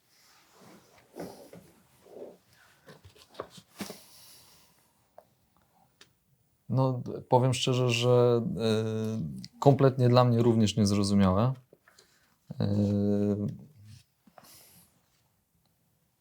Tym bardziej myślę sobie o tym, że Rafako przy skali działalności, olbrzymich kontraktów, wysoko wyspecjalizowanego zespołu, który uważam zbiera się naprawdę latami i to, co Pan powiedział o zarządzaniu przedsiębiorstwem, zarządzaniu projektami, finansami i wszystkim, no nie może się w takich podmiotach spiąć bez takich ludzi. No ci ludzie za chwilę się rozejdą. Przyznam szczerze, że nie rozumiem też tego i cieszę się, że przeszliśmy chronologicznie po prostu przez całą historię tak naprawdę Rafako ostatnich lat. Czy z Pana perspektywy, jak na to Pan patrzy, ma Pan jakieś swoje wnioski, którymi mógłby Pan się podzielić z innymi menadżerami, którzy również wchodzą na jakieś ciężkie projekty? No bo umówmy się, Rafako nie było łatwym projektem od samego początku, przynajmniej ostatnich lat. I historii, którą część pewnie poznała, a część znała i była pewnie oczywista.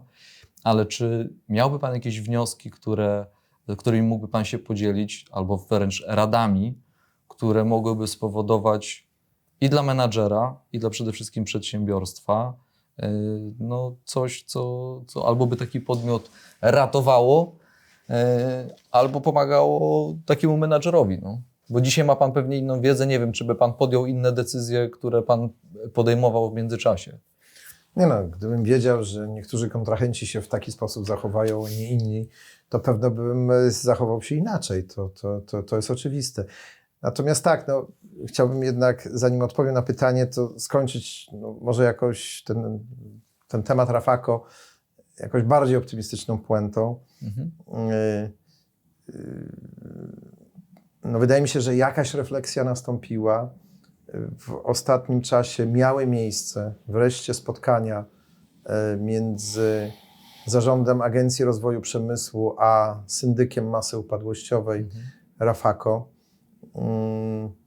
Także należy się spodziewać i głęboko wierzę, że to nastąpi.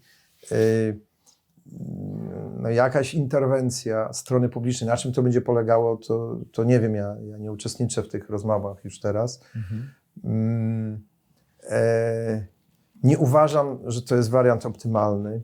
Wariantem optymalnym byłoby niedopuszczenie do upadłości, prawda, tej spółki.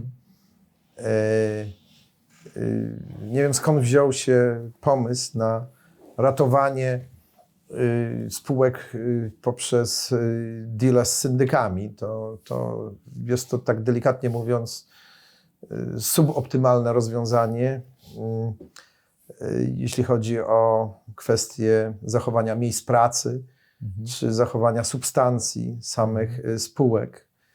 Ponieważ po ogłoszeniu upadłości przez sąd, to wiadomo, że tych najlepszych pracowników to już dawno nie, to szybko nie będzie, prawda, w spółce. I tu Rafako na pewno nie będzie wyjątkiem. Także jeśli ta interwencja ma nastąpić, to tutaj apeluję, żeby to nastąpiło bardzo szybko, bo też syndyk długo nie może czekać, bo w spółce nie ma pieniędzy, żeby czekać miesiącami na to, aż mądre głowy w agencjach państwowych coś wymyślą, tak? Także no, mam nadzieję, że mimo wszystko sprawa będzie miała jakiś pomyślny epilog i nawet jeśli to moje marzenie się jakoś nie spełni, to znaczy spółka nie będzie miała prywatnego właściciela, tylko będą to pewno jakieś podmioty kontrolowane przez Skarb Państwa, to już lepiej, żeby to w taki sposób funkcjonowało. W końcu w Polimexie też w taki sposób udało się tą spółkę uratować. Natomiast wracając do pana pytania, jakie jest przesłanie dla innych osób, no cóż można powiedzieć, pewno to, że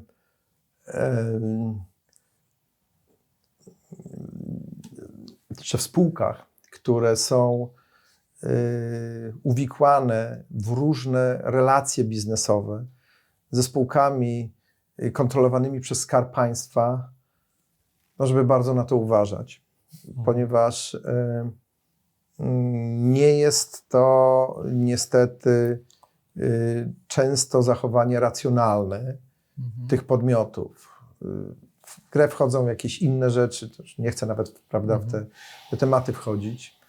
Jest to generalnie rzecz biorąc średnio przewidywalne, a jak się ma pecha, to można dostać taki cios, po którym można się nie podnieść. Tym bardziej, jeśli jest kilka tych spółek. Nieracjonalny zwrot. Tym bardziej, jeśli jest kilka tych spółek i na koniec kilka irracjonalnych sytuacji. No właśnie. A taki apel, który można mieć jako środowisko, powiedzmy, biznesowe do polityków, no moim zdaniem powinien brzmieć w ten sposób, że po co nam tak wysoki udział państwa w gospodarce, skoro państwo nie radzi sobie z zarządzaniem tymi gospodarką, tymi przedsiębiorstwami. Czy zdajecie sobie panowie sprawę, że tych firm, gdzie Skarb Państwa ma tam jakieś udziały, prawda, i kontroluje te spółki, to jest chyba z 700, nie? I niektóre to są w dziedzinach, które tam nigdy nie powinny być w obszarze zainteresowań państwa. O ile mogę zaakceptować taką sytuację, że niektóre sektory, prawda, czy niektóre spółki możemy uznać za strategiczne, ale na pewno z tych 700 spółek to pewno jakieś ponad 650 nie ma z interesami strategicznymi państwa nic wspólnego. Im mniej będziemy mieli państwa w gospodarce, państwo powinno się zajmować regulacją rynku. To jest domena biznes państwa. dla biznesu.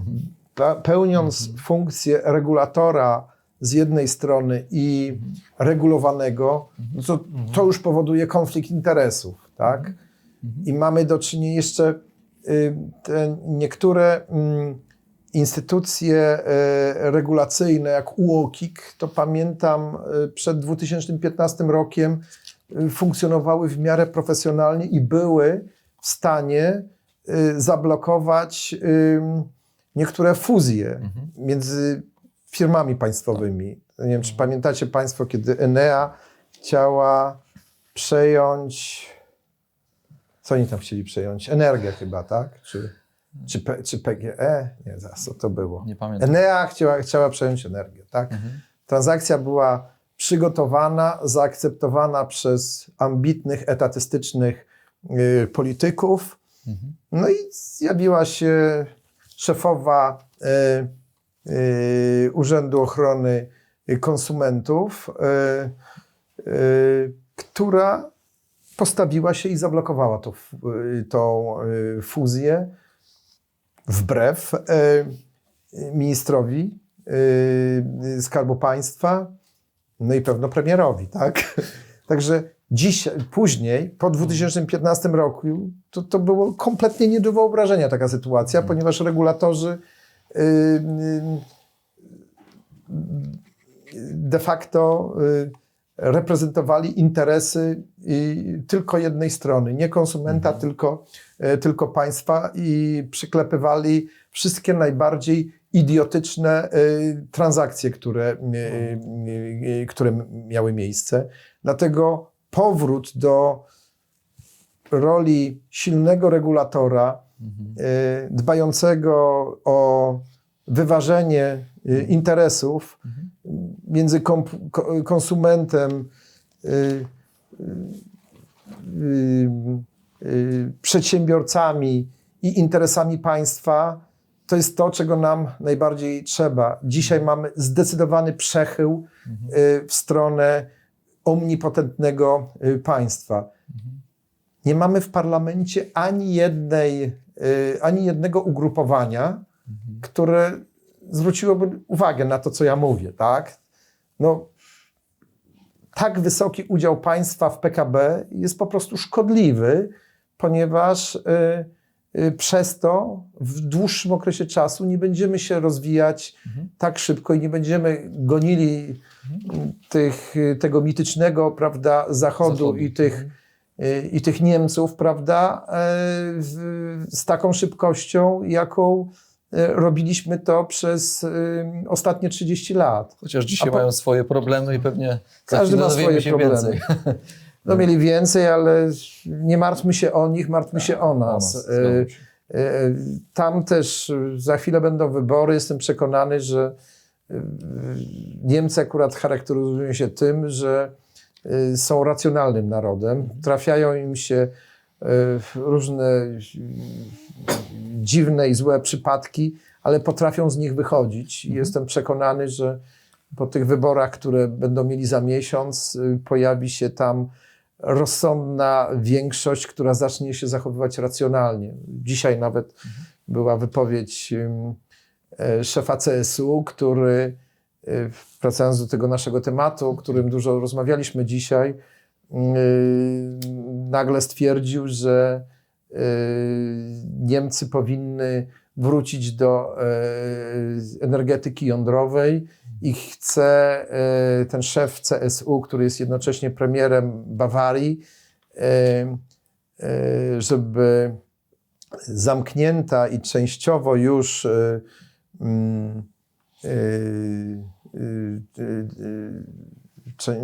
już zdekomisjonowana elektrownia jądrowa w Bawarii. No, powstaje w tej chwili plan, żeby ją ponownie ożywić i jak najszybciej uruchomić. No jest to bardzo racjonalne. No, skoro Trump daje też coś do myślenia. Niemcom, prawda, którzy byli największymi wrogami energetyki jądrowej i to akurat był bezwzględny konsensus wszystkich ugrupowań w niemieckim parlamencie co do tego tematu, wraca racjonalność, no to dobrze to świadczy i o samych Niemcach i jest to dobry prognostyk również dla Europy. Czy my jako przedsiębiorcy mamy jakiś wpływ i szansę na to, żeby zakusy polityków na wchodzenie do biznesów się zakończyły albo się nawróciły i przyszedł powrót lat 90. Co się musi wydarzyć, żebyśmy szli jednak w tym kierunku, Pana zdaniem? No pewno przedsiębiorcy trochę więcej powinni otwartym językiem rozmawiać i mówić na takie tematy. Mówić też odważnie. Ja rozumiem, że tu każdy ma swoje interesy z państwem polskim i nikt nie chce się znaleźć na ścieżce kolizyjnej z państwem polskim, no ale to są sprawy fundamentalne, tak? My nie posuniemy się jako państwo do przodu, jeśli nie zaczniemy na poważnie wdrażać transformacji polskiej energetyki. Jeśli nie przyspieszymy sprawnej realizacji tych fundamentalnie istotnych projektów, jak budowa naszych instalacji atomowych, zarówno tych dużych, jak i małych, no temu powinno państwo ułatwiać, prawda, i popychać te projekty do przodu i stwarzać właśnie głównie poprzez regulacje i przychylny klimat, żeby te projekty szybko się posuwały do przodu a przede wszystkim zachowywać się racjonalnie. No ja obawiam się niestety też tego, że jeśli ta tendencja się utrzyma, to te lata, o których rozmawialiśmy sobie na początku, Pana gdzieś tam przedsiębiorczości i wyjazdów za granicę, no one czy się nie ponowią u nas i część tego biznesu i kapitału jednak nie ucieknie gdzieś za granicę, bo będzie im po prostu łatwiej funkcjonować. Mniej ciasno. Nie, no oczywiście, no ja to wiem, bo widzę, bo No to właśnie. znam, że No.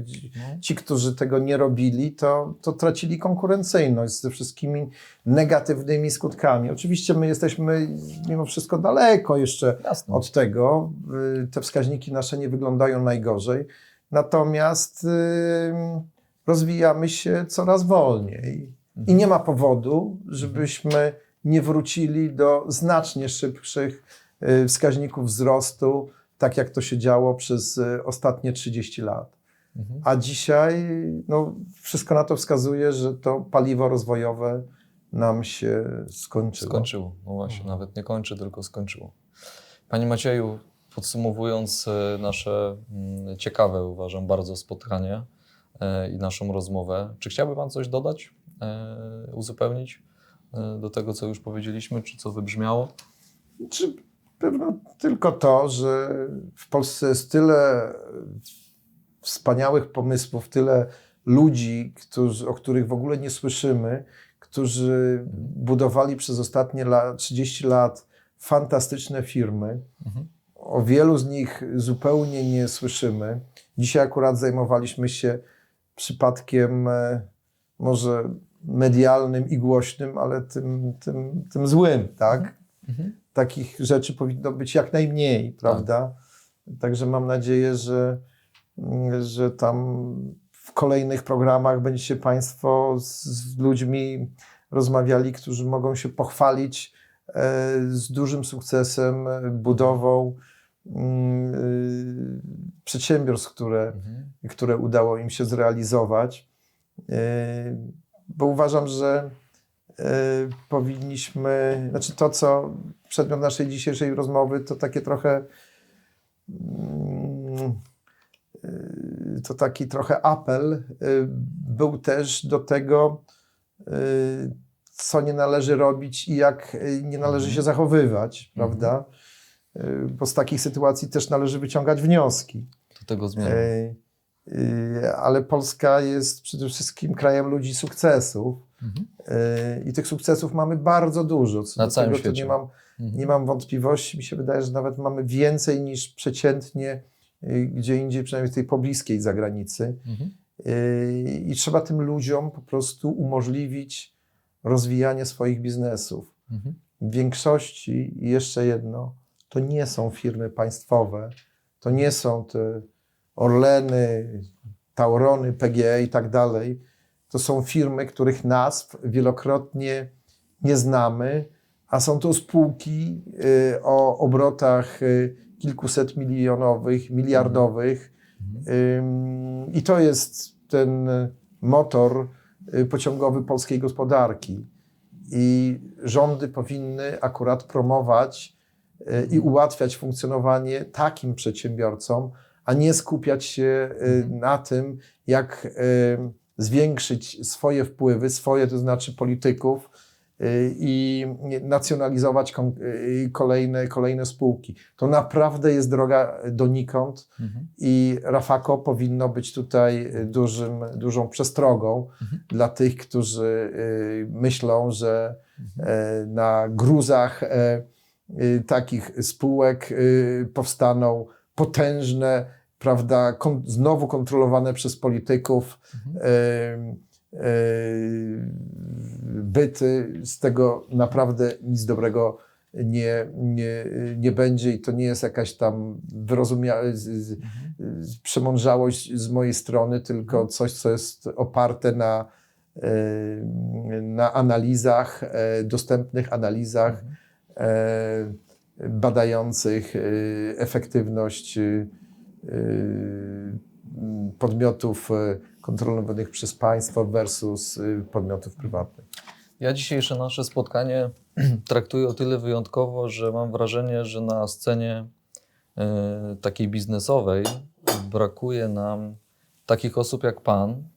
Życzę sobie, żeby było więcej takich menadżerów, którzy podejmują się tej rzuconej rękawicy, często bardzo ciężkiej, jak się okazuje, i nie zawsze osiągnie się sukces, który chce się zakładać, pomimo różnych prób i jakichś szans, które chce się wykorzystać.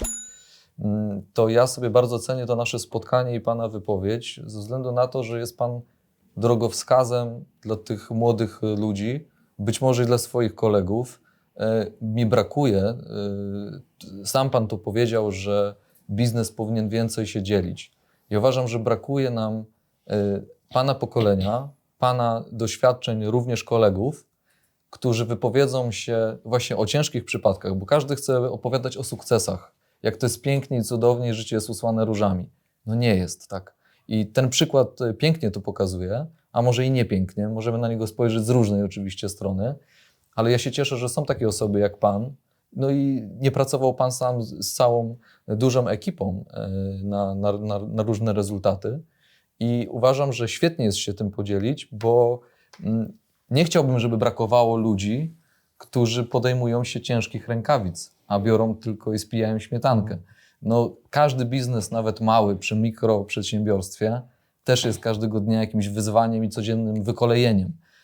I to Pan jest tylko przykładem tego, że próbuje Pan i tak znaleźć jakąś tą dobrą stronę, ale podzielił się Pan tym doświadczeniem, pokazał Pan, co się wydarzyło w Rafako, ile składowych doprowadziło do miejsca, w którym znalazła się firma dzisiaj. I ja bym chciał razem na pewno z Tomkiem, żebyśmy mieli możliwość wysłuchania takich osób jak Pan i podzielenia się Waszą wiedzą i Waszym doświadczeniem, bo być może Pan mówi, że czuje Pan to jako porażkę, ale może dzięki Panu, że Pan to przeżył, no my wyciągniemy z tego jakieś wnioski i my nie popełnimy różnych ścieżek, czy nie skręcimy... Błędów, które się czają. Na przykład, tak? Bo no, tak jak sam Pan powiedział, gdybym wiedział wcześniej o pewnych rzeczach, to pewnie potoczyłoby się inaczej.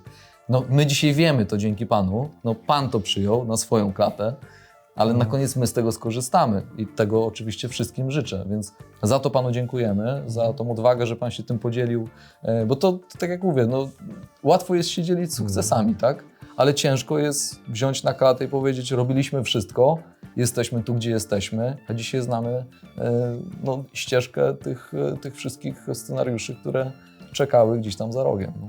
Panie Macieju, no, z naszej strony bardzo serdecznie Ja również bardzo dziękujemy. dziękuję. Bardzo dziękuję za zaproszenie i jeszcze raz miejmy nadzieję, że ten rok dla nas wszystkich będzie rokiem sukcesów i znacznie większego optymizmu.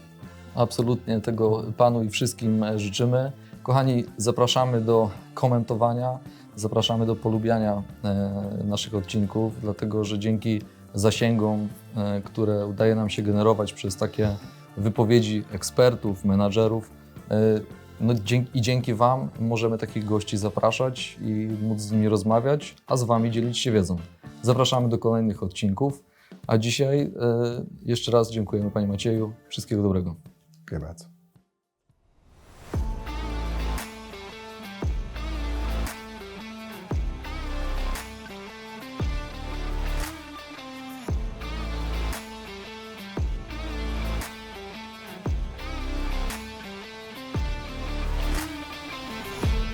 Partnerem kanału Wywiadownia Gospodarcza jest Park Tenisowy Olimpia. Internetika. Agencja marketingu internetowego wspierająca firmy kampaniami marketingowymi, które realnie zwiększają sprzedaż towarów i usług. Sprawdź nasze case studies i przekonaj się, co możemy zrobić dla Ciebie.